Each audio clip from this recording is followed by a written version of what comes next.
Necesitamos que el Señor nos dé un corazón de sabiduría para que podamos vivir a la luz de la eternidad. Como seres humanos, en el nuevo año solemos reflexionar sobre el año que ha pasado y pensar en cómo vivir en el que estamos iniciando. ¿Cómo vamos a vivir 2025? Sin una perspectiva eterna, nuestras esperanzas para este año no tendrán sentido a la luz de la eternidad. Necesitamos la perspectiva de Dios. El salmo más antiguo, atribuido a Moisés, explora la tristeza y la esperanza, la brevedad de la vida, la realidad de la muerte y una perspectiva eterna. Por favor, abran sus Biblias conmigo en Salmo 90. El encabezado dice: oración de Moisés, hombre de Dios. ¿Qué clase de salmo es este? Este salmo es una oración al Señor. ¿Quién escribió este salmo? Moisés. Una cosa importante para notar es que Moisés disfrutó de una relación personal única con el Señor. Números 12, 6 al 8 señala que el Señor se reveló a Moisés de una manera directa y visible. Éxodo 33, 11 nos dice que el Señor habló con Moisés cara a cara como cualquiera habla con su compañero. ¿Cómo se describe a Moisés? Hombre de Dios. ¿Qué significa ser un hombre de Dios? Puede hablar de propiedad o a quién pertenece uno. Habla de origen, quién te envía, o carácter, a quién te pareces. Las tres cosas eran ciertas en el caso de Moisés. Él pertenecía a Dios. Él fue enviado por Dios como su representante y mensajero, y él reflejó el carácter de Dios. Creo que es un objetivo digno de nuestra vida espiritual permitir que el Espíritu Santo de Dios nos transforme en hombres y mujeres de Dios, equipándonos plenamente con su palabra para servir a los demás. El versículo 1 dice: Tú, Señor, o Señor, tú has sido un refugio para nosotros de generación en generación. ¿Qué es un refugio? Un lugar seguro. En las duras condiciones de la montaña, un refugio no es un lujo, es una necesidad. ¿Cuántos de ustedes han subido al refugio de Cayambe? Algunos, ¿no? Pues sí pueden mostrar las manos. Vamos a ver cuántos de ustedes han subido al refugio de Cayambe. ¿Parecía un lujo o una necesidad este refugio? Una necesidad absoluta. El Señor es nuestro refugio o nuestra morada, como dicen algunas traducciones. Incluso si elegimos quedarnos afuera en el frío. Si has subido allá a Cayambe, en poco tiempo allá afuera ya comienzas a sentir un frío, pero muy fuerte. Y al menos cuando yo fui, ellos tenían chocolate caliente en el refugio y también calefacción, no recuerdo de qué tipo. Y para uno fue un lugar de consuelo, un lugar también de protección, un lugar también incluso cómodo, pero un lugar muy importante. Y esa es la realidad de nuestra posición en Jesús desde el momento de la fe en Jesucristo. Él es nuestra morada o nuestro refugio, nuestro lugar seguro, pero solo disfrutamos de la comodidad de nuestra morada cuando moramos ahí. Descansar en el Señor y la fidelidad de sus promesas, permanecer en Cristo, son en realidad tan esenciales para la vida espiritual como lo son los edificios con calefacción en las montañas. Moisés vivió como un nómada durante 80 años de su vida. Y como resultado llegó a apreciar la idea de una morada segura, protegida y permanente, un refugio. Moisés llegó a la conclusión de que el verdadero lugar de seguridad y protección estaba en una persona, no un lugar. Y esa persona es el Señor. Tú, Señor, o Señor, tú has sido un refugio para nosotros de generación en generación. Moisés probablemente tenía en mente a los hijos de Israel, sus generaciones, pero esto es cierto respecto al pueblo de Dios en cada dispensación, desde Adán y Eva hasta la última generación del milenio. El Señor es la morada segura, el refugio seguro. Moisés comienza su oración con una declaración de confianza total. Miró hacia atrás y vio la fidelidad del Señor a través de todas las generaciones. Hoy estamos pensando tal vez un poco en el año que ya pasó, 2024, y sabemos que el Señor fue fiel. Pero podemos ver todas las generaciones de la humanidad y ver que el Señor siempre ha sido fiel. En efecto, Moisés dice, tú, Señor, has sido nuestra fuente de verdadera seguridad, protección y descanso a lo largo de toda la historia humana. ¿Es eso realmente lo que el Señor es para nosotros?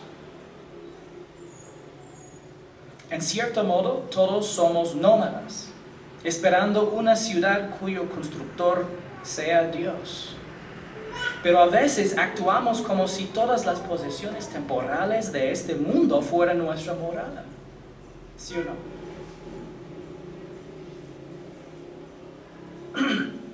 Antes que los montes fueran engendrados y nacieran la tierra y el mundo, desde la eternidad hasta la eternidad, tú eres Dios.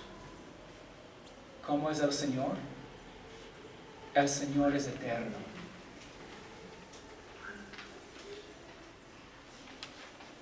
Moisés señala tres cosas que engañosamente parecen eternas, pero que no lo son. Los montes parecen eternas. La tierra y el mundo parecen eternas. Pero solo nos parecen eternas porque nuestras vidas son muy cortas. Pero el Señor ya era Dios antes de crear algo. Dios no necesita la creación para su propia existencia. Desde la eternidad y hasta la eternidad, tú eres Dios. Nunca hubo un tiempo en el que el Señor no fuera Dios. Moisés señala que el Señor siempre ha sido Dios. No se convirtió en Dios como enseñan los mormones. Jesús tampoco fue creado como un Dios menor como enseñan los testigos de Jehová. Él ha sido y siempre será Dios, existiendo eternamente en tres personas distintas, el Padre, el Hijo y el Espíritu Santo. Muchas personas han reemplazado la infinitud y eternidad de Dios por la infinitud y eternidad del universo. Pero la comprensión más básica de Dios es que Él es el Creador. Para los creyentes en Cristo, estos temas pueden brindarnos consuelo personal. Probablemente haya leído este versículo varias veces durante el último mes, Miqueas 5:2, que dice, pero tú, Belén Efrata, aunque eres pequeña entre las familias de Judá, de ti me saldrá el que ha de ser gobernante en Israel. Y sus orígenes son desde tiempos antiguos, desde los días de la eternidad. ¿Cuál es el origen de Jesús? La eternidad. ¿Cuál es el origen del mundo? La creación. El Señor, que desde la eternidad y hasta la eternidad ha sido siempre Dios, asumió una naturaleza humana a través de la milagrosa concepción virginal y nació en Belén Efrata. Desde la eternidad y hasta la eternidad, Jesús es Dios.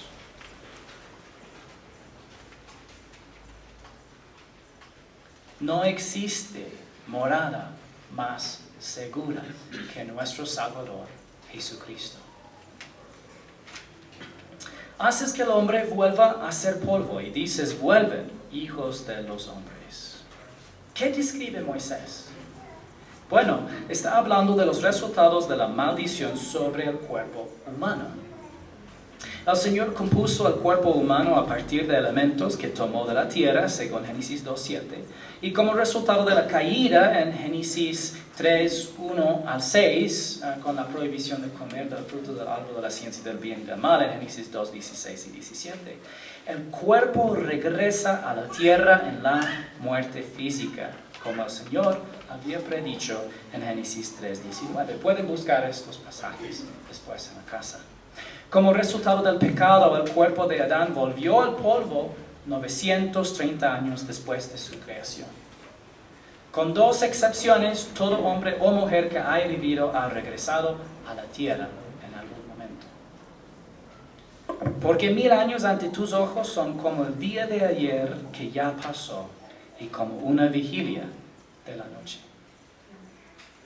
Moisés usó símiles para transmitir la eternidad de Dios y su perspectiva del tiempo. Su perspectiva sobre el tiempo. Cuando digo símiles, cuando dice como el día de ayer, está comparando dos diferentes cosas. Un símil es una comparación para que podamos entender el concepto mejor. Entonces, 1000 años es un concepto y es una idea y como el día de ayer que ya pasó es otra idea, pero para que podamos entender cómo son 1000 años para el Señor. El apóstol Pedro encontró consuelo en esta realidad. Él dijo, pero amados, no ignoren esto, que para el Señor un día es como 1000 años y 1000 años como un día. El Señor no se tarda en cumplir su promesa, según algunos entienden la tardanza, sino que es paciente para con ustedes, no queriendo que nadie perezca, sino que todos vengan al arrepentimiento. Si no pensamos en las cosas a la luz de la eternidad, el desarrollo de la historia humana puede resultar desconcertante. ¿Sí o no? Cuando vemos lo que está pasando en todo el mundo, y cuando el tiempo es más largo, esperando el regreso del Señor, es fácil que nosotros podemos desanimarnos. Pero la perspectiva eterna nos puede animar, porque según el cálculo del tiempo del Señor, solo se fue hace 2 días. Y cada momento que se demora, más almas se salvan. Incluso, de hecho, lo que dice Moisés es en realidad más dramático de lo que dice Pedro. Pedro estaba diciendo algo que también dijo Isaías. Pero Moisés aquí compara 1000 años con solo 3 horas. El Señor se fue hace mediodía. De cualquier manera, son solo símiles, pero nos ayudan a entender la eternidad de Dios y su perspectiva del tiempo. Tú los has barrido como un torrente, hablando de los hombres. Son como un sueño, son como la hierba que por la mañana reverdece, y por la mañana florece y reverdece, al atardecer se marchita y se seca. Un diluvio puede dejar la impresión que antes no había nada. Si no escribes tus sueños inmediatamente después de despertarte, normalmente los olvidarás. Probablemente esto sea lo mejor, ya que podemos soñar cosas muy raras. Pero el punto es como algo tan breve que después al reflexionar parece que ni pasó. La imagen de la hierba que crece y se seca es común en las Escrituras y nuevamente habla de la brevedad de la vida humana. Si 1000 años son como unas pocas horas de la noche para el Señor, ¿cuánto más corta es la vida humana? Porque hemos sido consumidos con tu ira, y por tu furor hemos sido conturbados. Has puesto nuestras iniquidades delante de ti, nuestros pecados secretos a la luz de tu presencia, porque tu furor han declinado todos nuestros días. acabamos nuestros años como un suspiro. ¿Qué expresión de ira tenía en mente Moisés? Probablemente estaba pensando en una generación entera de israelitas que estaban muriendo en el desierto. Sin embargo, creo que Moisés también pudo haber estado contemplando el principio universal del pecado que conduce a la muerte. Al final, cuando tengo la oportunidad de explicar a una persona por qué hay tanto sufrimiento y por qué hay la muerte en el mundo, realmente la razón es por el pecado. La causa era el pecado, la desobediencia de los hombres, que entró pecado en el mundo y por el pecado también la muerte. Y así extendió la muerte a todos los hombres.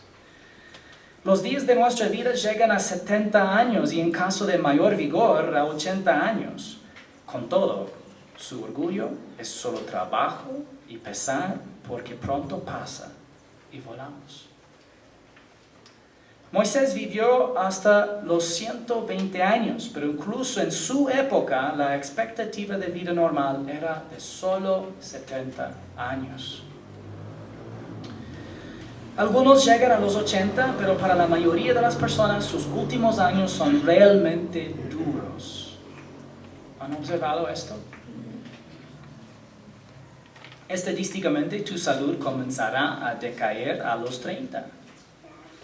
Y el otro domingo yo cumplí 35. Ya estoy en la bajada. Disminuir ese deterioro es un trabajo muy duro. Millones de publicaciones en Instagram y Facebook nos dicen cómo vivir más y de manera más saludable. Pero no importa qué estrategia humana emplees, algún día morirás. Incluso si llegas a los 80, es inevitable que se multipliquen las penas y tristezas, porque cada año perderás a más seres queridos. Ustedes dicen, tan alentador es este mensaje. Y dice, y volamos. La muerte física no es el fin. Cuando morimos, volamos. A diferencia de la doctrina del sueño del alma, que dice que el alma duerme hasta una resurrección universal, la palabra de Dios nos dice que el alma abandona el cuerpo en la muerte física y va o al cielo o al infierno. En un momento hablaremos más cómo asegurarte de irte al cielo. ¿Quién conoce el poder de tu ira y tu furor conforme al temor que se debe a ti? El temor del Señor es una respuesta apropiada a la ira de Dios, que es su justa indignación por el pecado. Israel experimentó la ira de Dios en el desierto y la tierra experimentará la ira de Dios en la tribulación venidera. Pero la buena noticia para nosotros es que los creyentes de hoy no están destinados a la ira, según lo que dijo el apóstol Pablo en 1 Tesalonicenses capítulo 5. Pero aún es provechoso preguntar por qué es tan fácil para nosotros, o por qué no es tan fácil para nosotros entender la ira de Dios. Su ira no es incompatible con su carácter, es algo importante de recordar de nuestro Dios. Creo que es difícil para nosotros entender su ira porque no podemos comprender perfecta y completamente su santidad.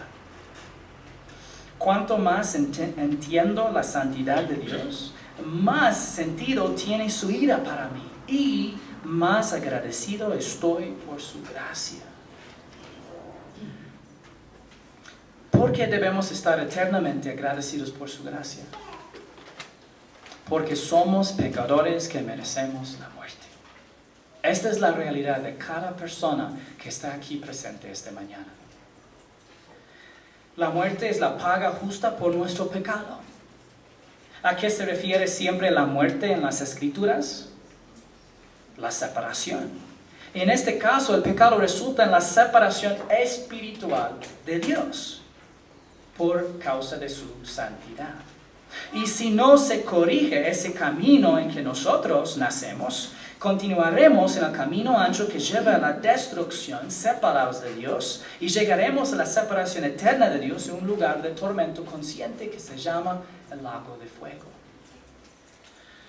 Parte de la santidad de Dios es su justicia, y la justicia de Dios tenía que ser satisfecha. Y ninguna cantidad de buenas obras de parte nuestra podría satisfacer su perfecta justicia, porque la paga del pecado es ¿qué? Es la muerte. Las buenas obras no cumplen la paga del pecado. Y por eso necesitábamos un sustituto. Alguien que tomara nuestro lugar. Así que Dios en su amor envió a un sustituto. En este caso el Padre envió a su propio Hijo para morir en una cruz por nuestros pecados. Debido a que el Hijo es completamente Dios, puede representar a Dios ante los hombres, y como Él es completamente hombre, puede representar a los hombres ante Dios. Jesús vivió una vida sin pecado, lo que lo calificó para ser un sacrificio perfecto por los pecados del mundo. Nosotros no somos justos ante Dios porque somos pecadores. No podemos justificarnos ante Dios por nuestras buenas obras, porque nosotros ya somos condenados por el pecado. Pero Jesucristo no tuvo ningún pecado, es la razón que Él fue el único calificado para tomar nuestro lugar en la cruz. Él murió voluntariamente en nuestro lugar. Cada pecado de toda la historia humana fue cargado y derramado sobre Él en la cruz y juzgado. Cuando recibió todos los pecados que se han cometido o que se cometerán en el futuro, ¿qué exclamó Jesús? Consumado es. Y es porque momentos después, cuando inclinó la cabeza, su obra estaría completa. Él cumplió la voluntad del Padre, cumplió las Escrituras y proporcionó la redención de una vez por todas en la cruz. Como resultado, no hay nada que podamos agregar ni quitar de su obra terminada. Solo podemos decidir si confiaremos en Él y en la suficiencia de su muerte sustitutiva en nuestro lugar, o si confiaremos en alguien o algo más para salvarnos. Es la única decisión que enfrenta a la humanidad. En última instancia, el objeto de su fe decidirá su destino eterno. Y no hay otro objeto de fe que pueda salvarte, excepto Jesucristo solo, porque Él es el único Salvador. Cuando ponemos nuestra fe solo en Jesús, recibimos la vida eterna, el perdón de los pecados, la salvación de la pena del pecado, que es el infierno. Recibimos la justificación, y todo esto como regalo gratuito de la gracia de Dios. Como resultado, cuando morimos y nuestra alma vuela, se va, inmediatamente estaremos ausentes del cuerpo y presentes al Señor en el cielo.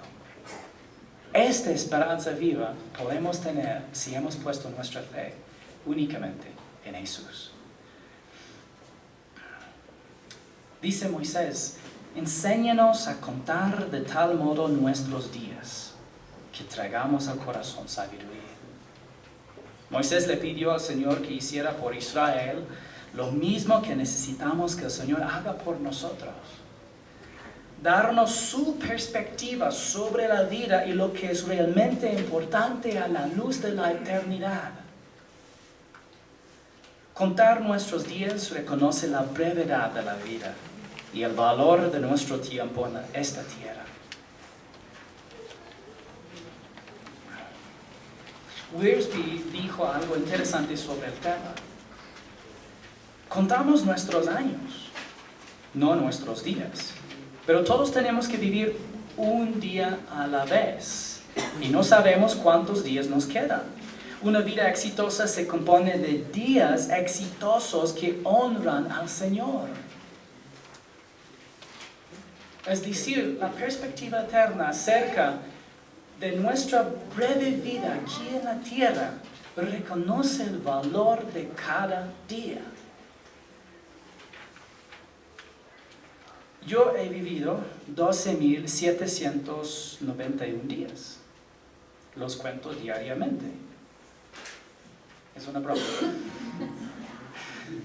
Usé una calculadora en línea, entonces ni estoy seguro que eso sea el número de días. Realmente yo solamente cuento mis años. como les conté, ya llegué a los 85.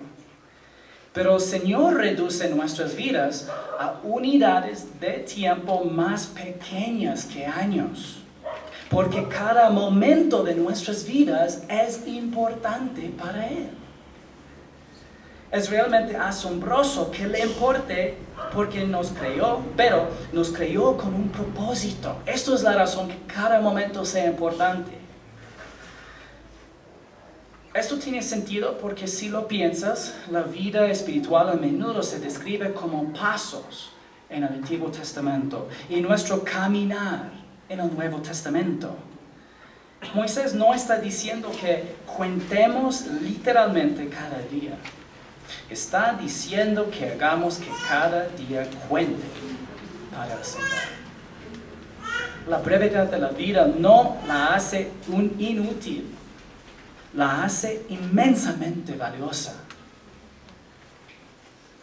Cuanto mayor sea la escasez de un recurso y mayor su demanda, mayor será su valor.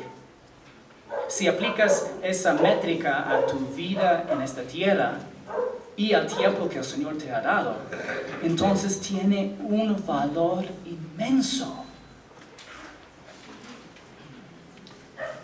Enséñanos a contar de tal modo nuestros días que traigamos al corazón sabiduría. ¿Por qué debemos contar nuestros días? Para que nuestro corazón adquiera la sabiduría de Dios. Tom Constable explica la idea que Moisés está transmitiendo. Moisés quiso decir que debemos darnos cuenta de lo pocos que son nuestros días y usar nuestro tiempo sabiamente para propósitos eternos. Un corazón sabio se refiere al discernimiento de los propósitos de Dios. Perdón.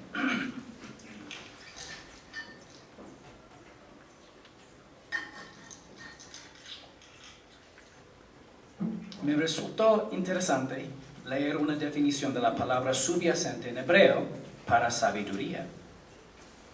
La capacidad de comprender y por lo tanto tener habilidad para vivir lo que implica la adhesión a un estándar establecido. Es decir, es la sabiduría de Dios según el estándar de su palabra. No es según nuestro pensamiento. Adquirir un corazón sabio al contar nuestros días significa adquirir la habilidad de vivir en adherencia a los estándares de la palabra de Dios. Este es un corazón sabio.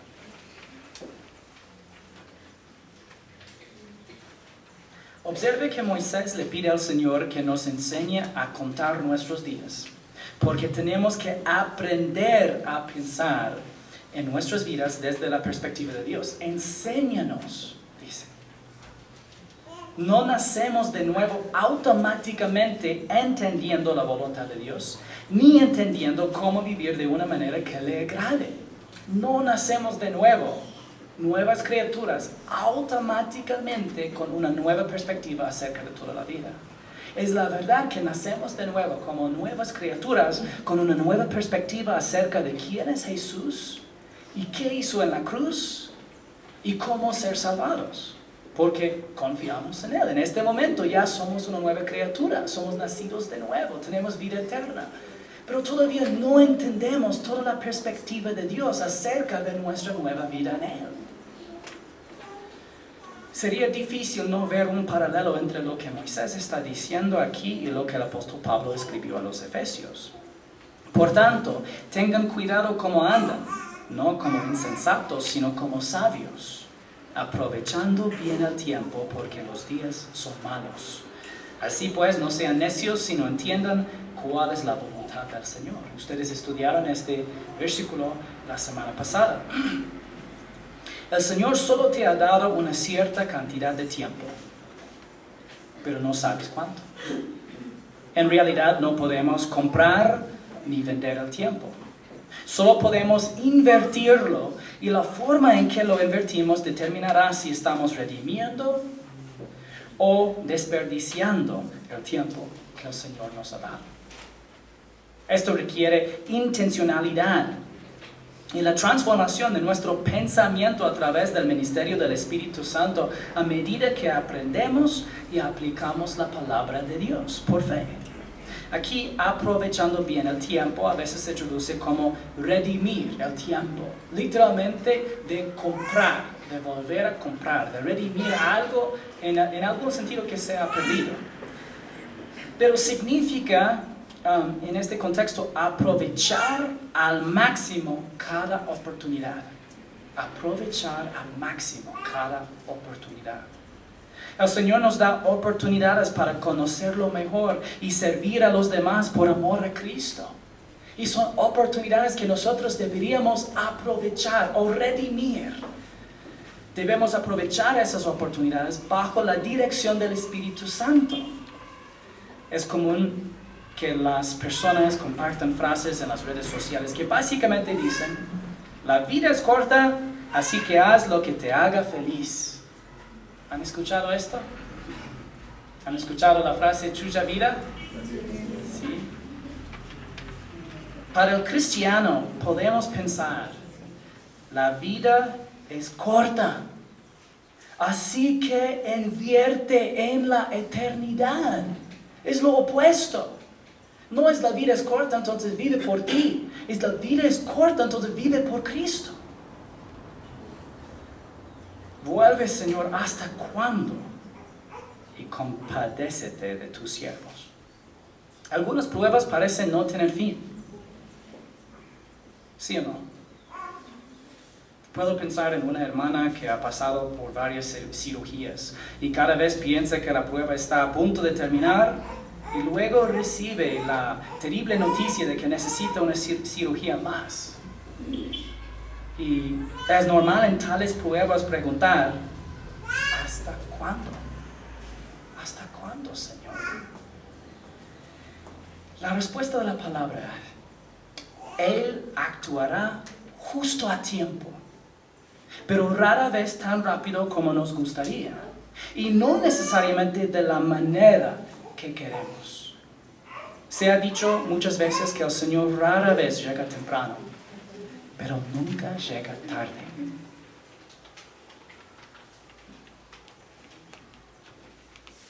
¿Cuáles son algunas de las formas en que el Señor tiene piedad o muestra compasión por nosotros? En su cuidado providencial, como cuando nos libra de algún peligro o daño específico o nos provee de necesidades específicas. También en fortalecimiento espiritual, cuando obtenemos coraje o esperanza de sus promesas.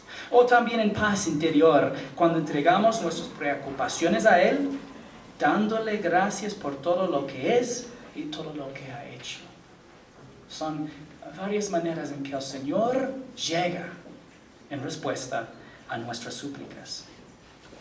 Sácianos por la mañana con tu misericordia y cantaremos con gozo y nos alegraremos todos nuestros días.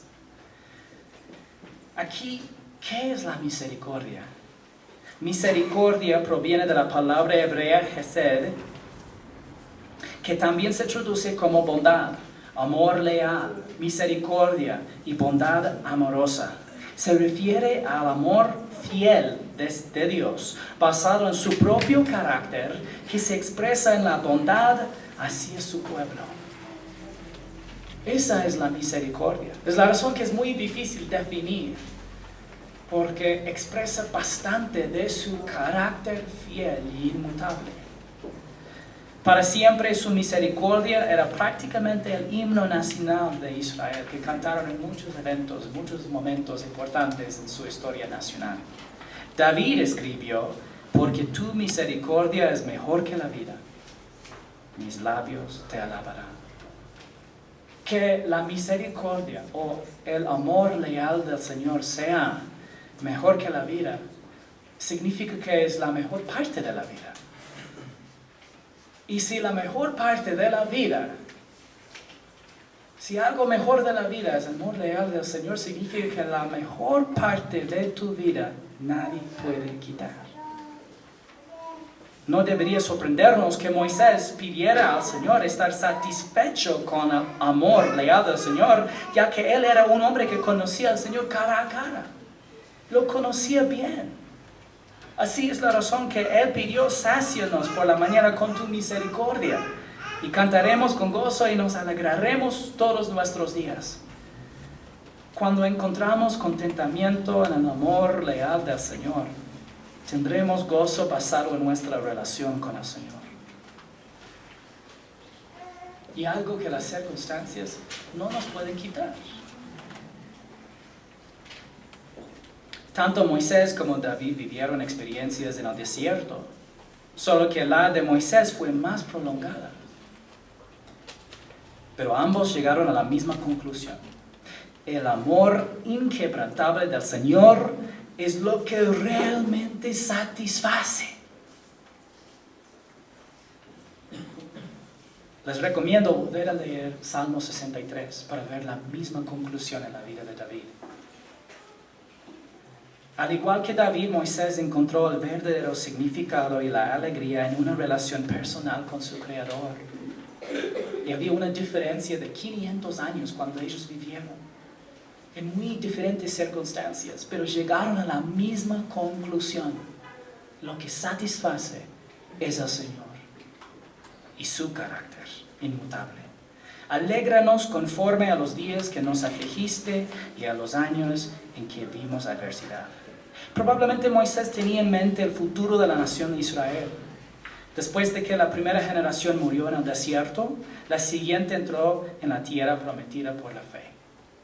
Sin embargo, la eternidad también cumplirá esto para Israel y para el creyente individual. A pesar del sufrimiento del pueblo judío a lo largo de los milenios, Israel experimentará muchos más días de alegría que de maldad. Tanto como la eternidad es mucho más largo que el tiempo en que nosotros vivimos. Los redimidos de Israel, que se han apropiado de las bendiciones espirituales de su pueblo, disfrutarán de una alegría sin fin cuando su Mesías gobierne en el reino eterno. Y lo mismo es cierto para el creyente individual, para ti y para mí. La aflicción presente no se puede comparar con la alegría que nos espera en la presencia del Señor.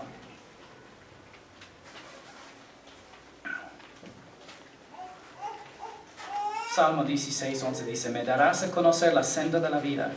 En tu presencia hay plenitud de gozo. En tu diestra hay deleites para siempre. Eso es lo que nos espera. Sea manifestada tu obra a tus siervos y tu majestad a sus hijos. ¿Alguna vez te ha resultado difícil ver al Señor obrando en tu vida, o has sentido que tus oraciones no reciben respuesta? ¿Alguna vez te ha pasado? Para muchos de nosotros esto ha pasado en algún momento, pero incluso como creyentes, a veces somos como el ateo, que se para en la cima de una montaña, mira las estrellas y dice: Dios, dame una señal que existes.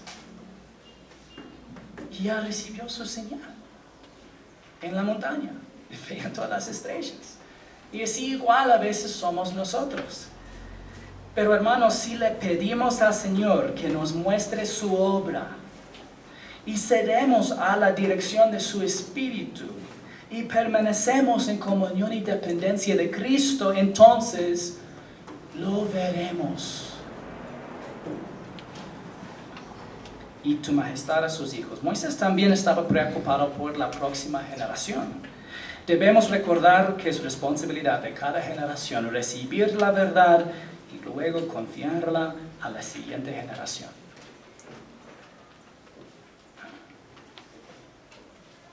Y sea la gracia del Señor nuestro Dios sobre nosotros. El favor del Señor nunca es merecido. Aquí dice gracia, y sabemos que gracia es favor inmerecido. Es siempre buena idea buscar la gracia del Señor, porque para hacer eso tenemos que asumir una postura de humildad, reconociendo que no merecemos nada de Él. Buscando su gracia es decir al Señor: Señor, yo no merezco nada de ti, pero me acerco a ti a base de tus promesas y quién eres tú. Confirma pues sobre nosotros la obra de nuestras manos. Sí, la obra de nuestras manos confirma. Cuando orientamos nuestro pensamiento a los principios de la palabra de Dios y pensamos en términos de los propósitos del Señor, entonces desearemos servirle. Y Él ha dicho que lo hacemos sirviendo a los demás. ¿Cómo confirma el Señor la obra de nuestras manos? Dice en Isaías 26:12, Jehová, tú nos darás paz, porque también hiciste en nosotros todas nuestras obras. Por lo tanto, cuando el Señor hace la obra en nosotros y a través de nosotros, entonces la confirma o establece. Los autores del Antiguo y del Nuevo Testamento consideraban que las obras eran algo bueno, y nosotros también deberíamos verlo así. Mientras no lo hagamos con nuestras propias fuerzas y para nuestra propia gloria. El problema del trabajo radica en su fuente de energía, su base y su propósito. La fuente de poder para servir al Señor adecuadamente debería ser el Espíritu Santo de Dios. La base debería ser la gracia de Dios. Y el propósito debería ser la gloria de Dios. Y si así es en nuestras obras, entonces Él las confirma. El apóstol Pablo dijo a los creyentes en Éfeso, porque somos hechura suya, creados en Cristo Jesús, para hacer buenas obras, las cuales Dios preparó de antemano para que anduviéramos en ellas. Naturalmente, todos anhelamos un propósito más grande que nosotros mismos. Y debería ser nuestro propósito para el próximo año más grande que solamente nosotros mismos. Aquellos a quienes Dios salva reciben un propósito que va más allá de simplemente buscar la propia felicidad. Y cuando caminamos en ese propósito, irónicamente nos sentimos realizados. Y ese propósito es ser un instrumento del Señor para su gloria, sirviendo a los demás por amor de Cristo. No todos los creyentes caminarán en las buenas obras que el Señor ha preparado, pero todos los creyentes fueron creados en Cristo Jesús para hacer estas buenas obras. El Señor nos dará oportunidades de amar a los demás con sacrificio, lavando los pies, sirviendo a los demás, siendo administradores fieles del tiempo, recursos y energía que el Señor nos ha dado. Cuando Moisés pide ser satisfecho por el amor constante, el amor fiel y inquebrantable del Señor, me viene a la mente la canción No valgo por mi posesión, que termine cada estribillo con esta declaración: mi alma satisfecha está en Él. Eso es parte de adquirir un corazón de sabiduría. La otra parte es permitir que nuestra relación con el Señor, a quien conocemos a través de su palabra, cambie nuestros valores, nuestra perspectiva, nuestro pensamiento para vivir a la luz de la eternidad. Necesitamos que el Señor nos dé un corazón de sabiduría este año para que podamos vivir a la luz de la eternidad.